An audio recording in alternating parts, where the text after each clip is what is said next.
नारायणीयं दशक 9 असाइनमेंट। नारायणाखिलगुरो भगवन्नमस्ते सर्वत्र गोविंद नाम संकीर्तनं गोविंद गोविंद।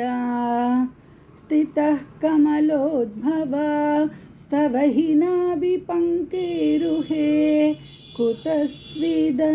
कुतस्विदिदमम्बुदौ उदितमित्यनालोकयन् तदीक्षणकुतूहलात् प्रतिदिशं विवृत्ताननः चतुर्वदनतामगात् विकसदष्टदृष्ट्यम्बुजां महार्णवविघूर्णितं कमलमेव तत्केवलं विलोक्य तदुपाश्रयं तव तनुं तु नालोकयन् क एष कमलोदरे महति निस्सहायो ह्यहं कुतुस्विदिदमम्बुजं समजनीति चिन्तामगात् अमुष्य हि सरोरुहा किमपि कारणं सम्भवेत् इति स्म कृतनिश्चया स खलु नालरन्ध्राध्वना स्वयोगबलविद्यया समवरूढवान् प्रौढधीः त्वदीयमतिमोहनं न तु कलेबरं दृष्टवान् ततः सकलनालिका विवरमार्गगो मार्गयन् प्रयस्य शतवत्सरं किमपि नैव सन्दृष्टवान् निवृत्य कमलोदरे सुखनिशन्न एकाग्रधीः समाधिबलमाददे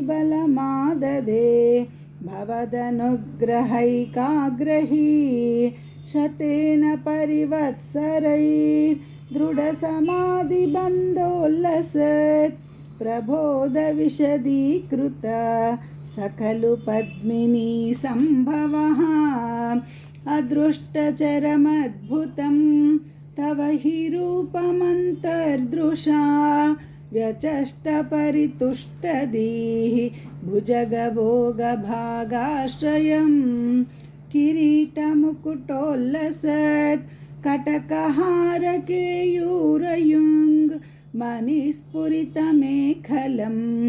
सुपरिवीतपीताम्बरं कलायकुसुमप्रभं गलतलोल्लसत्कौस्तुभं वपुस्तदयि भावये कमलजन्मने दर्शितं श्रुतिप्रकरदर्शिता प्रचुरवैभव श्रीपते हरे जय जय प्रभो पदमुपैषिदिष्ट्यादृशो कुरुष्व धियमाशु मे भुवननिर्मितौ कर्मठा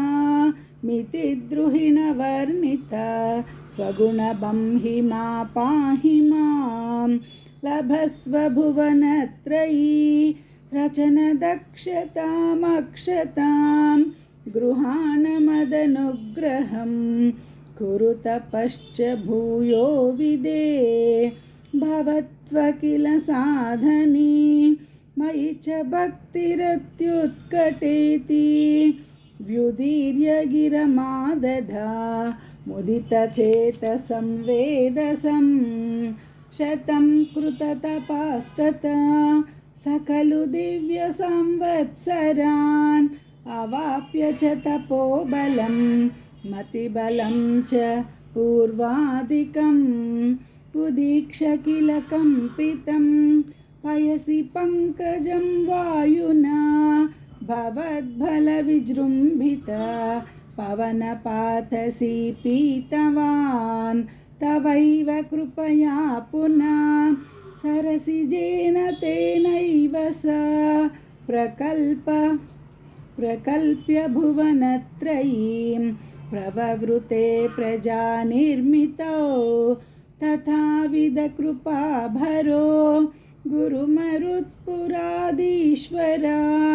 त्वमाशु परिपाहि मां गुरुदयोक्षितैरीक्षितैः नारायणाखिलगुरु भगवन्नमस्ते। सर्वत्र गोविन्दनामसङ्कीर्तनं गोविन्द गोविन्द।